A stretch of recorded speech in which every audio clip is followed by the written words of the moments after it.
O câncer é uma doença perigosa e muitas vezes silenciosa, que atinge mais de 12,7 milhões de pessoas todo ano no mundo e faz cerca de 7,6 milhões de vítimas, na maioria das vezes mulheres. Os números são assustadores e merecem a atenção de todos. O primeiro sintoma foi quando eu parei de comer, né? Deu logo fastio. Aí eu fui perdendo peso. Aí quando eu estava perdendo peso, aí eu fui procurar um médico. Aí quando eu procurei o médico, aí deu CA. No ovário. Quando eu soube da minha doença, quando o médico disse para mim, aí eu nunca entrei em desespero. Todos os pacientes, assim que recebem o diagnóstico de câncer, seja ele de qual tipo for, eles devem passar por uma avaliação emocional. E no decorrer do tratamento a gente vai fazendo o suporte. Alguns realmente necessitam de um tratamento mais intensivo, de um suporte psicológico mais intensivo. Outros não, mas mesmo assim a gente sempre abre esse espaço para que eles se sintam à vontade para procurar o serviço de psicologia. Um diagnóstico positivo de câncer pode gerar ampla crise na família do indivíduo, dependendo inclusive da estrutura familiar no momento em que a doença aparece. Além disso, a situação exige muito mais do que uma mudança de postura dos entes próximos, pois amigos e colegas de trabalho acabam se envolvendo de alguma maneira. Nessa hora, cada um tem um papel importante, agindo de forma positiva para evitar que o processo se agrave. A gente trabalha aspectos como autoestima, como lidar com algumas reações do tratamento, de uma quimioterapia, de uma radioterapia, por exemplo, e a família também tem esse suporte, porque o cuidador também precisa desse suporte, desse acompanhamento psicológico para que ele consiga dar ao paciente uma estrutura. O tratamento é feito de quimioterapia, juntamente com a equipe médica, um suporte psicológico, um suporte da família, e a família, para esse paciente, também é muito importante que ela esteja bem emocionalmente. A maioria dos pacientes a família acolhe, mas nós temos pacientes sim que a família se distancia, tem medo, acha que câncer pega, não quer cuidar. A gente tem alguns casos de abandono, onde a gente investiga e encaminha para as redes socioassistenciais para que possam estar fazendo algum acompanhamento com esse paciente e com a família, que no caso são os CRAs e os CREAs, que fazem esse tipo de acompanhamento. Então, desde o dia que ele entra aqui no hospital, a gente sempre chama a família para estar junto desse paciente, explica como é o tratamento quimioterápico, quais são os efeitos, e a gente sempre conversa com ele, mostrando que nós estamos unidos nessa luta. O carinho e a atenção são tão importantes quanto a assistência dos profissionais da saúde. Imagine não ter por perto aqueles que poderiam te ajudar. Em 2011 eu fui operada, fiz quimioterapia, 10 quimioterapias eu fiz. Quando eu estava fazendo, aí eu perdi minha mãe. Minha mãe tinha 100 anos e 8 meses. Aí eu perdi ela no dia 28 de setembro.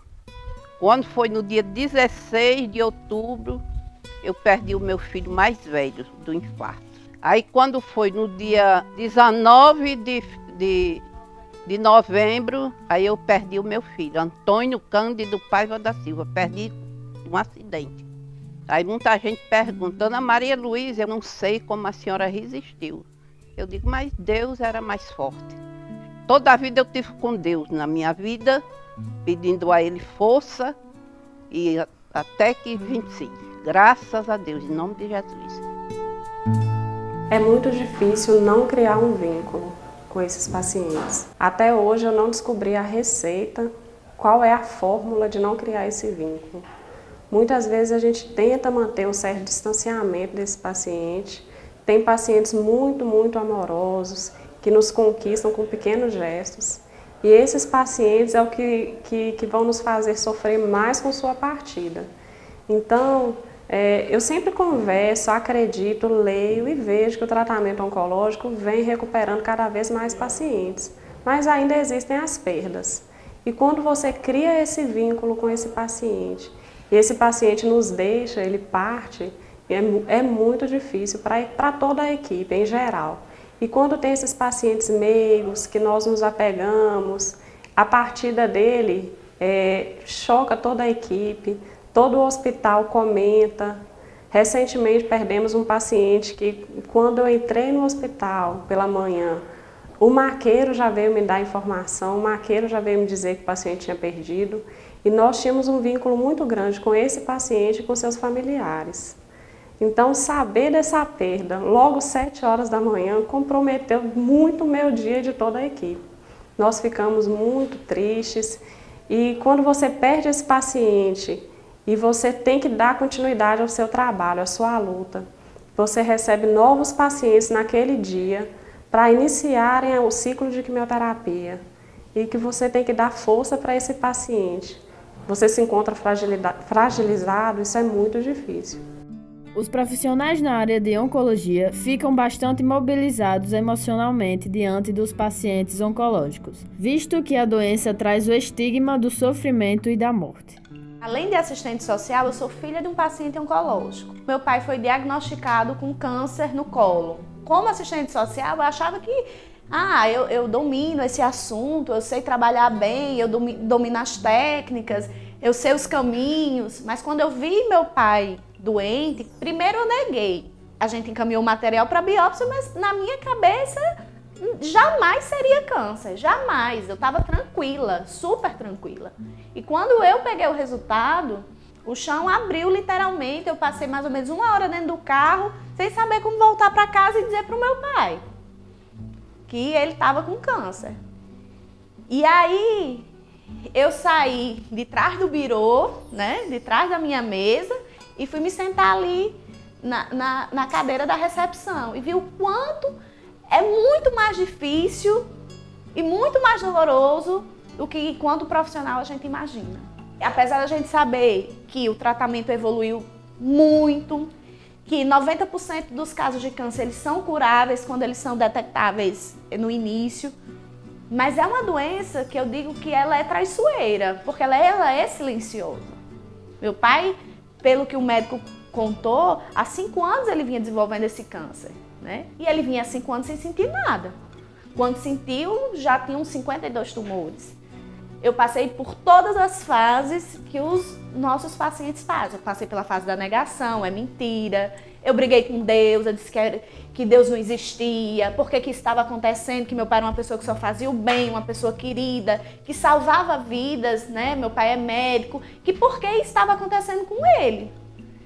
E depois eu me perguntei por que não com ele? Só pode acontecer com outros, por que não com ele, por que não comigo? Eu fiz minhas pazes com Deus a partir do momento que eu inverti a pergunta de por que não comigo, por que não com ele? Ele, na primeira sessão de quimioterapia, a gente deixava ele à vontade de fazer o que ele gostaria de fazer. E uma mudança muito radical que aconteceu com meu pai deixava muitas coisas que ele gostava de fazer para depois. Na primeira sessão, no dia seguinte, ele se arrumou todo e disse assim, eu vou sair, vou botar um som bem grande no meu carro. Eu disse, pai, você não pode sair. Ele disse, eu posso sim. Eu passei minha vida todinha querendo botar um som grande no meu carro e a partir de hoje eu vou botar. E nada eu deixo para depois. E hoje em dia, meu pai foi curado, graças a Deus, graças ao médico. Mas hoje em dia eu vejo ele com uma sede de vida muito grande. Ele não deixa nada para depois. Eu digo que ele ficou agoniado. Então tudo que ele quer tem que ser aqui, agora, porque ele viu a morte de perto. A gente não pode deixar nada para depois. E eu aprendi isso com a doença, que a gente não deve deixar absolutamente nada para depois. Que saúde é nosso maior bem, que a gente tem que cuidar bem do nosso corpo, cuidar bem da nossa alma, porque o câncer também tem um forte lado emocional, que quem não fala sobre seus sentimentos adoece sim, que a gente tem que colocar para fora o que a gente sente. Então essa foi a grande lição. Eu já me considerava uma assistente social muito resolutiva, bastante humana, mas depois do que aconteceu com meu pai, e eu dou esse exemplo e a gente não esconde, porque eu acho que o inimigo a gente tem que saber o nome e o sobrenome. Eu digo a palavra câncer nunca foi tabu na minha casa, a gente nunca escondeu que meu pai tinha câncer. Sempre que eu vejo uma pessoa quando sai do consultório médico, chorando, desesperada, eu dou esse exemplo. Que é possível sim a cura, que tudo vai dar certo, que o alto astral ele é muito importante, que o suporte familiar ele é essencial. Meu fazer profissional melhorou bastante, porque eu tive a vivência do outro lado. Eu acho que como profissional a gente Lógico que ninguém quer passar por uma situação, mas é bom a gente se colocar no lugar do outro.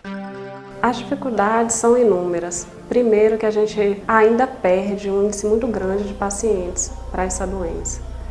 Então, essa perda sempre deixa marcas enormes, porque a gente vê esses pacientes como integrantes do nosso dia a dia, a gente convive muito com eles, conheço todos os pacientes, sua história, sua luta. Então, quando eu perco esse paciente, realmente fica aquela marca e eu sinto um pouco a falha, né? A gente queria fazer mais, a gente pensa o que a gente poderia ter feito diferente, como poderia ter ajudado mais esse paciente.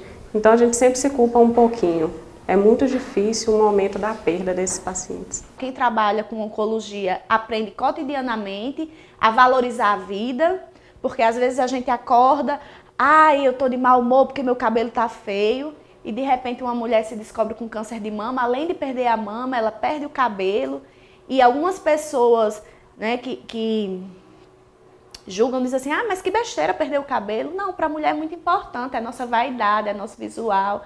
A mama também é o seio que amamenta, é o primeiro contato que o filho tem com a mãe é através do seio. Ele, quando nasce, ele só pelo cheiro, ele reconhece a mãe e se encaminha diretamente ao seio. Então, perder um seio para uma mulher é algo muito significante. A gente já teve casos aqui de uma mãe, de uma mulher que teve câncer de mama, ela tinha uma bebê pequena, e a primeira vez que a bebê viu a mãe sem a mama, a filha se afastou da mãe.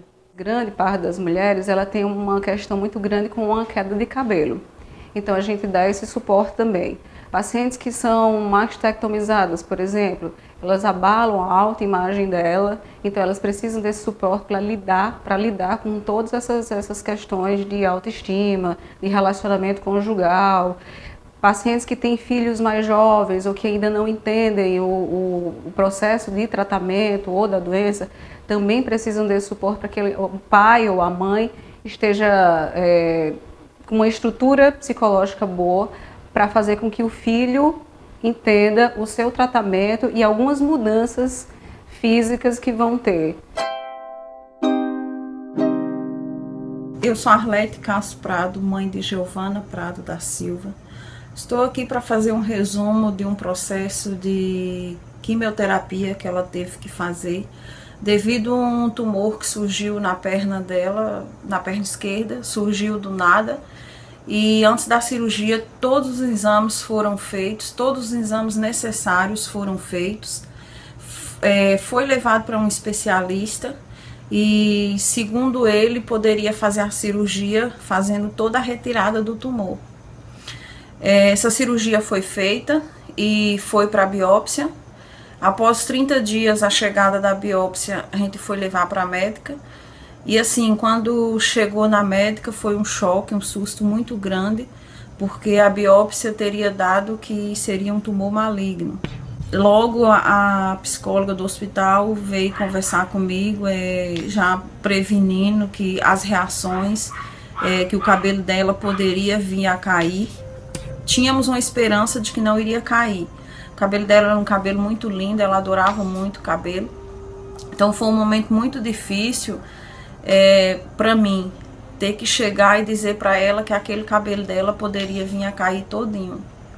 Mas assim, ela me surpreendeu, porque ela perdeu todo o cabelo, em momento algum ela ficou deprimida, muito pelo contrário, quando as pessoas pediam para ver, ela mostrava, ela contava com naturalidade o que tinha acontecido, que tinha sido o tratamento que ela tinha feito. Perdi meus filhos, meus 2 filhos, perdi minha mãe e estou aqui. Calma, paciência e a vida continua. A vida continua.